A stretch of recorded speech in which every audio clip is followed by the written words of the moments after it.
কুষ্টিয়ায় এক লোক 7 জন মহিলাকে বিয়ে করেছে এবং তার বিয়ে করার এই সংবাদটি সামাজিক যোগাযোগ মাধ্যম এবং বিভিন্ন সংবাদ মাধ্যমে ব্যাপকভাবে প্রচারিত হয়েছে এবং এটা বেশ আলোড়ন সৃষ্টি করেছে।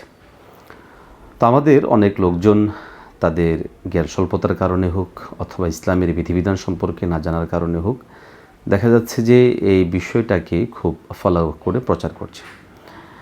এখানে একটা বিষয় খুব পরিষ্কার হওয়া জরুরি, সেটা হচ্ছে যে বিবাহ ইসলামের খুবই গুরুত্বপূর্ণ একটা ইবাদত। আল্লাহ সুবহানাহু ওয়া তাআলা মানব প্রজননের জন্য এবং বৈধভাবে মানব প্রজননের জন্য বিয়ের বিধান দিয়েছেন। ইসলামে বিয়ের সুনির্দিষ্ট নীতিমালা রয়েছে, অতএব ওই নীতিমালা ফলো করেই একজন মুসলমানের বিয়ে করা উচিত। এর বাহিরে যাচ্ছে তাই করে নিজের মতো করে বিয়ে করার কোনো সুযোগ নেই। দর্শক, আপনারা নিশ্চয় জানেন যে কালামুল্লাহের মধ্যে আল্লাহ সুবহানাহু ওয়া তাআলা পরিষ্কারভাবে ঈমানদারদের জন্য একটা চূড়ান্ত সিদ্ধান্ত স্থির করেছেন, যেমনটা সূরা নিসার 3 নম্বর আয়াতের মধ্যে আসছে। আল্লাহ সুবহানাহু ওয়া তাআলা বলেন, ফানকিহু মা তাবা লাকুম মিনান নিসাই মাসনা ওয়া সুলাসা ওয়া রুবা। এই আয়াতে কারিমায় আল্লাহ সুবহানাহু ওয়া তাআলা আমাদেরকে সর্বোচ্চ 4টা পর্যন্ত স্ত্রী রাখার অনুমোদন দেন, বিয়ে করার অনুমোদন দেন এবং এই একাধিক বিয়ের ক্ষেত্রেও শরীর দৃষ্টিকোণ থেকে বিভিন্ন শর্ত রয়েছে যেন স্ত্রীদের প্রত্যেকের শারীরিক এবং মানসিক যত হক আছে সবগুলো আদায় হয় এবং কোনো ধরনের জুলম না হয়। যাবতীয় শর্ত সাপেক্ষে সেখানে এর বৈধতা রয়েছে। অতএব এই ধরনের শর্তগুলোকে ফলো না করে যদি কেউ যাচ্ছে তাই করে বিয়ে করে, তাহলে সেই বহুবিবাহ, একাধিক বিবাহ এটাও শরীর দৃষ্টিকোণ থেকে উত্তম কাজ নয়।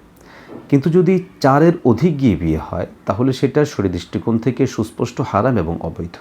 আমাদের রাষ্ট্রীয় আইনও সেটা অবৈধ।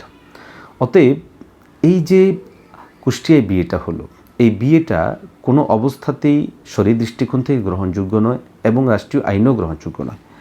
আরেকটা বিষয় যেটা স্পষ্ট হওয়া দরকার, সেটা হচ্ছে রাষ্ট্রীয় কোনো আইনও যদি কোরআন এবং সুন্নাহর সাথে সাংঘর্ষিক হয় তাহলে আমাদের জন্য পালনীয়, মাননীয় হবে একমাত্রই কোরআন এবং সুন্নাহের আইন। সেখানে রাষ্ট্রীয় আইন, মানবরচিত আইন আমাদের জন্য মাননীয় এবং অনুসরণীয় না।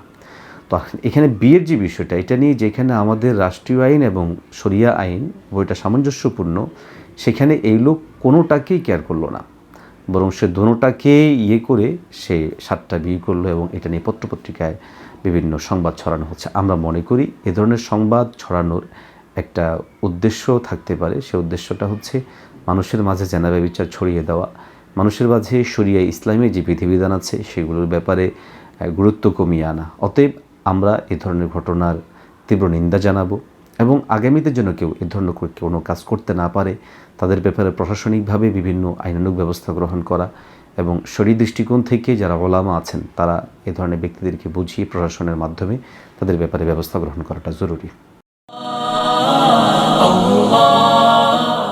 আন-নূর টিভি, সত্য প্রকাশে অবিরাম পথ চলা।